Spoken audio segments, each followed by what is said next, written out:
شہید مطہری اتنی بڑی شخصیت رضوان اللہ تعالیٰ علیہ کہ جوانوں کو ان کی کتابیں پڑھنی چاہیے.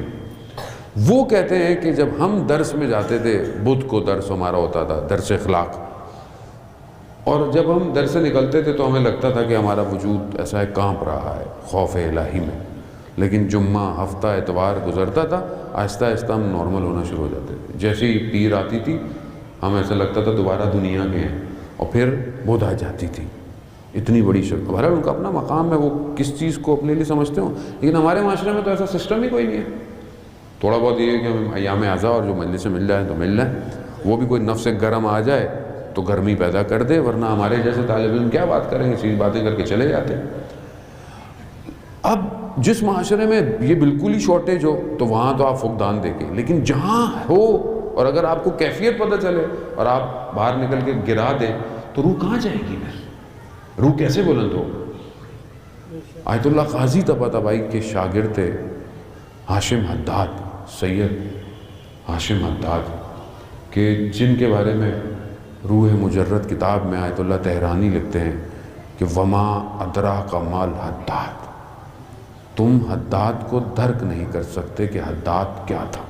یعنی اس مقام پر روح کے عالم نہیں تھے، لوہار تھے. حداد کہتے ہیں لوہار کو، لوہار تھے. اس طرح تھے کہ اپنے ہاتھوں سے اندر گرم جو لوہے دہک رہے ہوتے تو اٹھا لیتے تھے. شاگرد بھاگ گیا ایک دن دیکھ کے تو استاد نے منع کیا، بولا یہ لوگوں کے سامنے نہیں کیا کرو. لیکن زندگی ظاہری بڑی قسمہ پرسی میں تھی. جو کماتے تھے ایک باکس میں رکھ دیتے تھے کہ جس کو چاہیے لے جاؤ، جس کو چاہیے لے جاؤ. اب جو بچتا تھا گھر لے جاتے تھے. اب ظاہر کیسی زندگی ہوگی؟ جہاں رہتے تھے سامنے ہی ان کی زوجہ کی والدین رہتے تھے. اب یہ بیچارے غربت کے عالم میں رہتے تھے. وہ جو زوجہ کی والدہ تھی وہ بہت زیادہ ان کو بولتی تھیں یہ کیا ہے، یہ کیسا ہے. صبر کرتے تھے، خاموش رہتے تھے، نکل جاتے تھے. بہت زیادہ بولا، اتنی انسان کے نفس کو شکستگی ہو گئی. اپنے استاد کے پاس گئے، کہا کہ یہ میری ساس مجھے بہت زیادہ دنیاوی باتیں کرتی ہے. تو استاد نے کیا کہا؟ استاد نے کہا تمہارا امتحان ہی یہی ہے، تمہارا امتحان یہی ہے. ہاں ٹھیک ہے، امتحان یہی ہے تو خاموش رہو. اب روح کمال پہ جانے کے لیے نا امتحان سے گزرنا. کہتے ہیں کہ ایک دن گھر پہنچے، انہوں نے اتنا بولا یہ چھت پہ چلے گئے. پھر اتنا بولا، کربلا میں رہتے تھے، نکلے کربلا سے باہر بھاگنا شروع ہو گئے. اس ٹائم کربلا کی وسعت اتنی نہیں تھی. بھاگتے ہوئے اطراف کی جنگلوں میں جب پہنچے تو دیکھا اپنے برابر میں ایک اور حداد دوڑ رہا ہے. یعنی کیا؟ یعنی نفس تجرد کر گیا، یعنی خود اپنے آپ کو دیکھ رہے ہیں. اس مقام پہ خود اوپر سے کربلا کو دیکھ رہے ہیں. یعنی خود اپنے مادی وجود کو روح دیکھ رہی ہے. اور وہ لذت جسے شاید ہم لفظوں میں نہ سمجھ سکتے ہیں، نہ بیان کر سکتے ہیں، میں تو ویسے بھی نہیں بیان کر سکتا.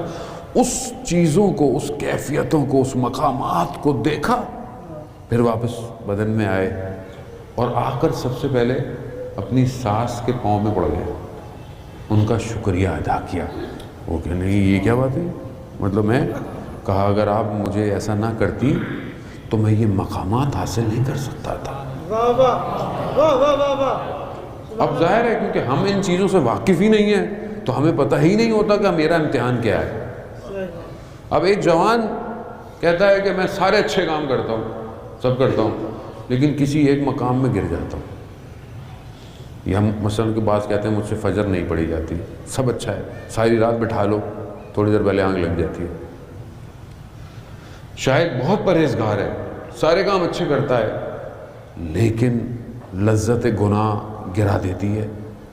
نامحرم تصویر نہیں کنٹرول کر پاتا، یا کوئی نامحرم رابطہ جو ایک چیز گرا دیتی. یہی امتحان ہے تمہارا.